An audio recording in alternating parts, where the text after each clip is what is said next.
बुद्ध ने एक बहुत बड़ी बात कही। जब तक बुरे कर्म का फल नहीं होता तब तक मूर्ख उसे मधु के समान मीठा समझता है, परंतु जब उसके बुरे कर्मों का फल मिलता है तब पछतावा होता है और कहता है मैंने ऐसा काम क्यों किया।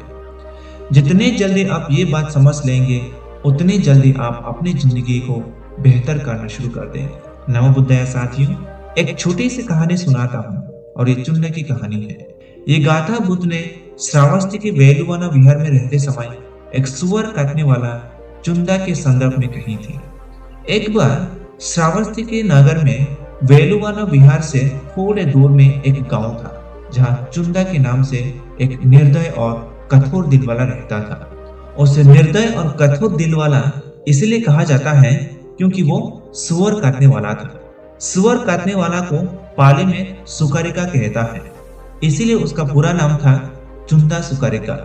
चुंडा बहुत निर्दय से सुअर को मारता था और मांस बाजार में जाकर बेचते थे। और आपको बता दूं कि वो सुअर के बच्चे खरीद लेते हैं और घर पे पालते थे, और जैसे वो बड़ा हो जाती है तो उसे बहुत गंदे तरह से मार देता था। ये कहानी थोड़ी लंबी है लेकिन मैं आपको संक्षिप्त में बताऊंगा। अगर आप ये पूरी कहानी सुनोगे तो डर जाओगे कि किस तरह चुंडा सुअर को तरपा तरपा के मारते थे। वो बहुत सालों से यही काम करता आया, जीवन भर में कभी अच्छे कर्म नहीं किया। वो पूरे जिंदगी ऐसा पाप कर्म करते रहे। वो बुद्ध विहार के पास रहता था लेकिन कभी जाने की कोशिश नहीं की, ना कभी शील का पालन किया, ना ही दान दिया। बस सुअर मारते रहे और पाप कर्म जमा करते रहे। एक दिन उनका तबीयत खराब हो जाता है और दिन पे दिन बिगड़ता गया और पूरे 7 दिनों तक सुअर की तरह दुख में चिल्लाते रहे। जिस तरह से वो सुअर को मारते समय सुअर चिल्लाते थे, उसी प्रकार वो भी दुख और पीड़ा में चिल्लाता रहा पूरे 7 दिनों तक। दरअसल मरने से पहले वो ऐसा तड़प रहा था जैसे वो नरक में है। लोग उसे देखते तो आपस में चर्चा करते थे कि उसकी कितनी भयंकर स्थिति है।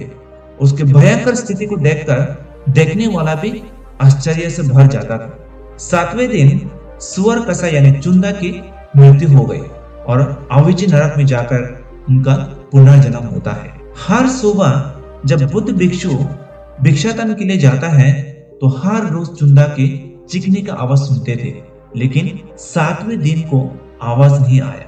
शाम को धर्मशाला में भिक्षुओं के बीच में इसके ऊपर चर्चा हो रही थी। जब भगवान बुद्ध आया तो सभी भिक्षुगण से पूछे गए, हे भिक्षुगण, मैं आने से पहले आपस में क्या चर्चा हो रही थी। तब भिक्षु ने बताया कि भगवान कुछ दिनों से कसाई चुंडा तबीयत खराब होने की वजह से दुख में चिल्ला रहे थे, लेकिन आज उसकी आवाज सुनाई नहीं दी। तब बुद्ध ने भिक्षुओं को समझाया कि उनका देहांत हो गए और उनका अविची नरक में पुनर्जन्म हुआ है। इस प्रकार बुराई करने वालों का उसके द्वारा किए गए बुरे कर्मों के लिए हमेशा दुख भुगतना पड़ता है। वो इस जीवन में भी और परलोक में भी दुख पाता है।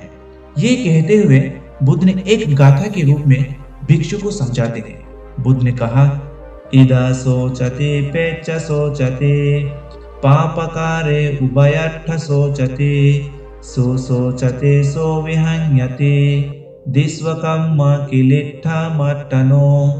इसका मतलब होता है, पाप करने वाला इस जीवन में भी दुख पाता है और आने वाले जीवन में भी दुख पाता है, और वो अपने किए हुए कर्मों को याद करके बार बार पछतावा होता है, दुख मिलता रहता है।